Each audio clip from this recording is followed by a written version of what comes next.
What's going on YouTube's Team Greylock here. I'm your host Henrico and I'm doing a quick deck profile of my Nanuet's Dragon deck. Um, I'm doing this for my boy Toro, which you've seen a deck profile of with Dungeon Worlds. It's a pretty well known player in New Jersey for Buddyfight, and he asked me to put more Buddyfight content on our channel, so I'm gonna try to do my best with that. And I'm not honestly Buddyfight is starting to grow on me, but just trying to play it for fun, not that much competitively.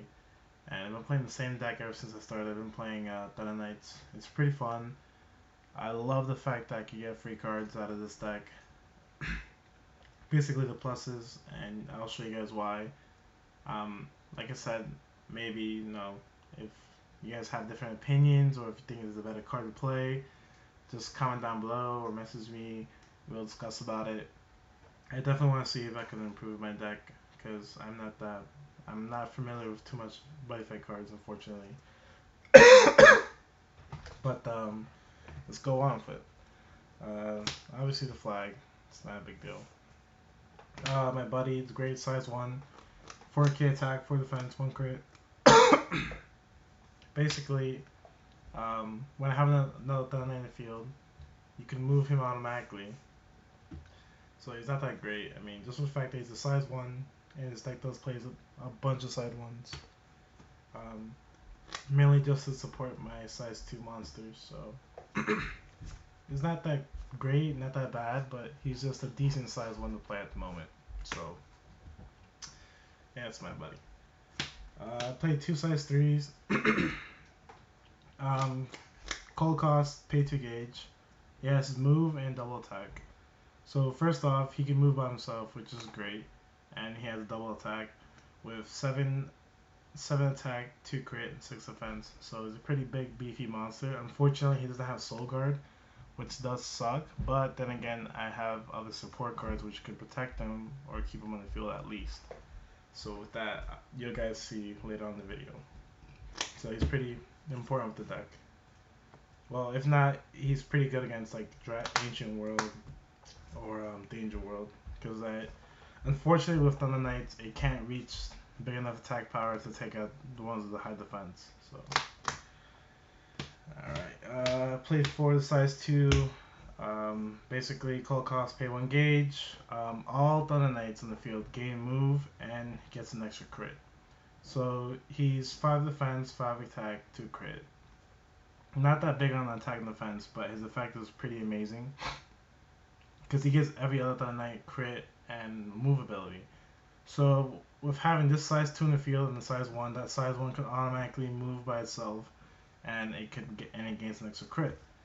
For instance, this size 1, he has only 1 crit, and it's not that. I mean, sorry, he only has 2 crit. It's not that big. So he become a 3 crit, and then he can move also, because he doesn't have the ability to move, unfortunately. Not all Thunder Knights have the ability to move, or they can't move by themselves. As for instance, this size, another size 1, he can also not move, unfortunately. But with having this size 2 in the field, this size 1 can move automatically. So it's a combo based deck, just having certain cards in the field. This size 2 is actually one of the key cards of the deck. Highly recommend play 4 of it. You can't just play more than less than 4 of it. You definitely need that. And I play for Thunder Knight Drum Bunker. It's pretty good size 2, 5 attack, 2 crit, 4 defense, possibly 3 crit if I. Oh, actually I can't. I'm sorry. Misplay. His cold cost pay 1 gauge. You can put Thunder in the soul and then he gets soul guard. He can move by himself automatically, and he has the power to penetrate, and he can basically win games. Unfortunately, I've been winning a lot of my games that way. I would actually top deck him, and I would call him, attack the center when my opponent has a monster, and they actually can't stop it because he has, like I said, he has 5k decent attack and 2 crit, and it's going well. Just for the fact that he can move by himself makes the deck actually pretty more easier to play out. So with that, I'm pretty satisfied with playing for Thunder Knight Drums. I actually side him out a couple times, but I'll explain why later I play his random size 2. It's 3 crit, that's good. 5 defense, big defense, and 3 attack, unfortunately, so it's low attack. His effect is when you have another Thunder Knight in the field, he can move also. So if I have a size 1 in the field, this size 2 can move, which is decent, and he has a pretty good defense, so it's not that bad. My last size 2 is this one, this Thunder Knight, which is he's the first Thunder Knight, the original one, from the Extra Booster, which I need definitely. I have to play more of this. I have to. I highly recommend to play at least 2 or 3. I would definitely take this out for another one of this. His effect is pay 1 gauge and he can move automatically. He can move by himself basically, which is pretty good. 6 attack, 6 defense. It's good. It's good power base and 2 crit. So it's pretty good by himself, which I'm pretty happy about. So I mean, if you guys have more of these, please PM me and maybe work something out. As for size 1s, I play 4 of the Thunder Knight Archer, which isn't not that big an attack, but he's actually the plus card in the deck. So with that, it's 2 defense, 2 attack, 2 crit. And when you have a previous Thunder Knight in the field, you call him out to the field, and you could automatically get a +1 by drawing 1 card. So with that, I have a size 2 in the field, call him, since I have not done it in the field first before I called him, or at the same time, I can draw 1 card for free. That effect alone is pretty much broken. It's a plus effect, and I'm pretty happy with it. He can't move, but like I said, the other size 2, one that gives every Thunder Knight the move ability, kicks in. So with that, like I said, the size 1 relies on that size 2. Pretty happy with that. Then I played 3 of the size 1 of my buddy. Not that special. It's okay. He can move, but he needs another Thunder Knight in the field. So then I play this size 1. He has high attack, 5, 2 crit, and 3 defense. He can't be close to the center, but also he can't move by himself. So you need another Thunder Knight in the field to move him. So potentially, you need to combo this card off with the size 2. But it has good attack, so I'm pretty happy with that. Another size 1, it's 2 attack, 2 crit, 3 defense, and has a move ability. As long as I have another Thunder Knight in the field. So it's not that great. I'm just playing him for now. I usually side him out depending on what I play against. And this is my defense card. 6 defense, 2 attack, 1 crit. This card definitely comes off with the size 2 that I showed you earlier before, which gains the move ability, which is pretty necessary for the deck. So I just play 1 of him. Now let's go with my spells and whatnot and everything else, and I'll show you my reason why for everything. So with that, I'm sorry, I'm trying to organize this. I play 1 Buddy Help, pay 3 gauge, and draw 2 cards. This deck, I actually have a lot of gauge, and I'm pretty happy with it. As long as I draw the Thunder Knight formation, I keep charging, and with that, I have a lot of gauge to use. So right now, I'm just playing this for draw power, for having the hand. Before this, I used to play Yu-Gi-Oh, so drawing cards were always a plus playing in every card game to me. So with that, I'm playing 1 Buddy Help. Maybe I might bump it up to 2, but for now I'm just playing 1 and it's actually working out pretty well. I play 1 Gargantuan Punisher. I don't draw it as often, but when I do, I actually save it, and then late game I would actually use it. If I know I'm playing against a non-Magic World player, because they have that Chillax bullcrap, or another Dragon Knight deck. Basically, it's a final turn card, so it's pretty good. I'm playing 1 Steel Fist Dragon Knuckle. Another charging card which when it hits, and potentially the attack can go up even more and more depending on how much gauge I pay to increase it. So it's pretty good.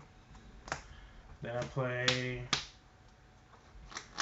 3 Twin Dragon Blade, which is amazing just for the fact that it has double attack. Unfortunately, it can only attack the center, but it has decent attack power, 5k and 1 crit. So with that, it helps me attack the monster in the center.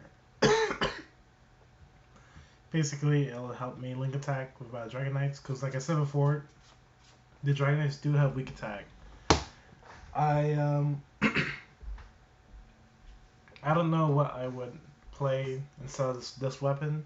This weapon is definitely better than the rare Nanuet weapon, paying 2 gauge or 3 gauge. It's too much in all honesty. It's not worth it. I'd rather just play this because, in all honesty, my opponents will play either Ancient World, have big high defense monsters, so I have to link attack, or I'll be playing as Danger World. Now, this card comes in handy just the fact that it helps me link attack with both my Thunder Knights, or I can just attack the center and clear it out for me. Then I can do an extra damage. So with that, this card's pretty amazing with Thunder Knights. Thankfully, my friend Arturo actually told me to use these, and he was definitely right. I'm pretty satisfied with the result. Then I played 3 of the Drago draw cards. The fact is, when you have less than 5 life, you could cast this, pay 2 gauge, and then draw 2 cards. And you can only use it once per turn. This is only just draw power, basically. Like I said, I used to be a Yu-Gi-Oh player, so the whole drawing thing is really plus. It's a good thing about this deck. Then I play a bunch of counters actually, which I'll show you right now. I play three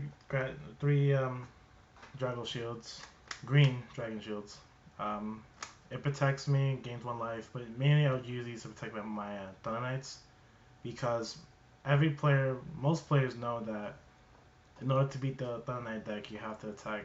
You actually have to get rid of the Thunder Knights, or put them back to the hand, or put them in the gauge, which works in their favor. So with that, I would use the green Dragon Shield, and I don't know, maybe saving for final turn, save me from losing.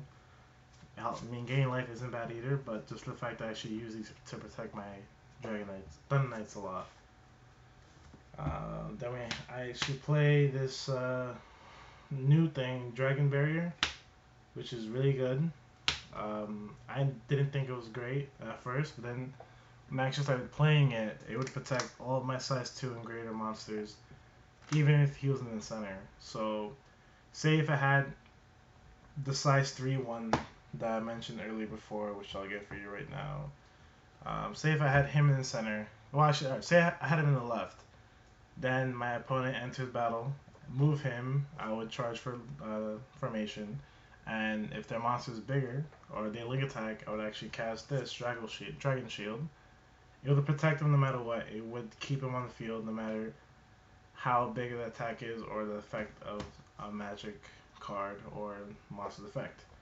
So it's a really good support card for the deck. It works out in my favor most of the time, unless they negate this counter. But it's an amazing card. It works against a lot of decks, especially Ancient World and Danger World. And like I said, you need to protect your Thunder Knights as much as possible, and which is why I'm using it. Then I play 2 blue Dragon Shields. It's not much to say about that. You get a free gauge charge, which is dumb. So it's a plus card. It's not much to talk about that. Then I have 2 Drago Energies. The only counter that can activate more than once per turn. He gets +3 crit and +3 defense, and he can counter. He can attack back the monster, which is really good. I usually side these out depending on what I play against. These are the first thing I usually side out. They work a lot in my favor, and it just helps me protect my Thunder Knights. So then I play 4 Thunder Knight formation. Not that special, but just for the fact that it charges whenever I move my Dragon Knights, and the effect does stack if I have 2 of these out in the field, which is retarded. So I could charge 2 cards as soon as 1 Thunder Knight moves, which is a pretty key card to the deck. If I can draw this first turn, it's a good sign. With Thunder Formation, it makes the deck run basically. And with that, I have a bunch of gauge. I have either 8 to 10 gauge, and I can start using them. And I rarely use its final phase effect. Basically, send this to the grave, and send your monsters to the grave also. Pay 4 gauge, check the top 3 cards, and call out whichever Thunder Knight comes out of it. But the reason why I don't like that is because when I actually need that Thunder Knight monster, I I would get all spells or weapons, and I would be pretty upset because it's not a guarantee that I'll get a monster off it, or it's not even a guarantee I get a monster that has enough crit to finish my opponent for game. So I rarely use this final phase unless I know for sure I should get it, or if I definitely gonna win. But or if I have enough gauge to do it, I'll do it. But it's really rare for me to use the effect. But it's an amazing set card. It stays in the field and you charge a bunch of stuff with it. So that's the main deck. Now let me show you the side deck. I'm still working on the side deck. It's not that great, so please bear with me. I'm trying my best. I play 2 Day of the Dragon. Basically, pay 1 gauge, destroy all your opponent's monsters, and your monsters can attack. But your weapon can attack, so that still works in my favor. And I use this card against Danger World and against Ancient World, so it helps me out a lot. I played 3 Drago Bond. I played 2 Drago Bond for side deck. My friend Justin introduced me to this card. It actually works out pretty great against a bunch of decks that would actually attack my Dragon Knights first instead of attacking me in the center. They like Dungeon World. I'm sorry, not Dungeon World. Yeah, actually, I'm sorry. Yeah, Dungeon World. Most of their card effects combo when they attack monsters. So I would have to play this card. I usually size against them most of the time, or if not, against Danger World. Danger World, most of the monsters do attack mine, even when they're not in the center. So me casting this, it's a counter. No, I don't have to pay a gauge. It reduces the damage to 0, or it would keep the monster in the field. It would keep the monster from being destroyed, and then remains in the field, and it would gain 2 life for free. So just for the fact that the monster stays in the field is really good, as long as I don't have a monster in the center. So like I said, whenever they're attacking my monster on the left or right side, I would cast this and it would keep me alive, and I would gain 2 life also. So it's not that bad. Then I have 2 Blue Dragon Knights formation, whatever. Pay 1 gauge, and all my Dragon Knights gain 2 attack. So it's really good. I play that for Danger World and against Ancient World. So like my Thunder Knights could get rid of my opponent's monster in the center that have more than 5k shield. So it's pretty good for siding. I played 2 of the Dragon Crush. I sided for Danger World. No, I'm sorry. I sided for the Dragon World and Ancient World and Magic World, depending on what spells they have in the field or items in the field. Actually, I would probably side against Danger World also, because Danger World has the best item equip cards that I've seen so far. So paying 2 gauge to destroy an item or spell in the field, it's a high cost, but then again, I have all the gauge in the world with this deck because of Thunder Formation, so it works out pretty well. Then I play this size 3 random monster, Super Armor Dragon, Vulture Dragon. Has Soul Guard, call cost is paid 3, unfortunately it's pretty big. But his effect is whenever he attacks the center, whenever he attacks my opponent's monster, I could put its soul into the grave before it hits. So basically, say if he's attacking a Dual Seeker, the first thing that's going to happen is one of his souls go into the grave, and then his attack is going to go clashing with his. It's 8k attack, 7 defense, 2 crit. It's pretty big, and then mainly just use it to get rid of Dual Seeker or any deck that relies on having the Soul Guard. So mainly Ancient World I played this against, and it worked out a lot of times. And my opponents were like, "What the hell is that card?" I'm like, "It's broken. It beats Dual Seeker." And then I played the Red Dragon Knights, Marching Braining Matter, whatever. Pay 1 gauge to set it, and then every single time I call Armor Dragon in the field, pay 1 gauge and it deals 1 damage to my opponent. I mainly play this against Ancient World, or I would play this against my favorite deck. Not my favorite deck. I'll play this against Danger World. So, because Danger World, they're already low in damage, I mean low in life. The same thing with Ancient World. Especially if I can't attack them in the center, then I'll just keep calling my Armor Dragon Knights, which will deal 1 damage to my opponent. It's not that bad, but so far it's working out pretty well for me. So yeah, that's pretty much it for my Thunder Knight deck. Like I said, guys, maybe I'm playing something wrong. I don't know. It's up to you guys. But please, like I said, just comment down below. Give me some opinions, whatever. Let me know what you think of the deck. I'll keep trying to put more Buddyfight content up there, but it's gonna take me a while. So just please bear with me, and I can't believe it took 20 minutes to make this video. Alright, ladies, peace.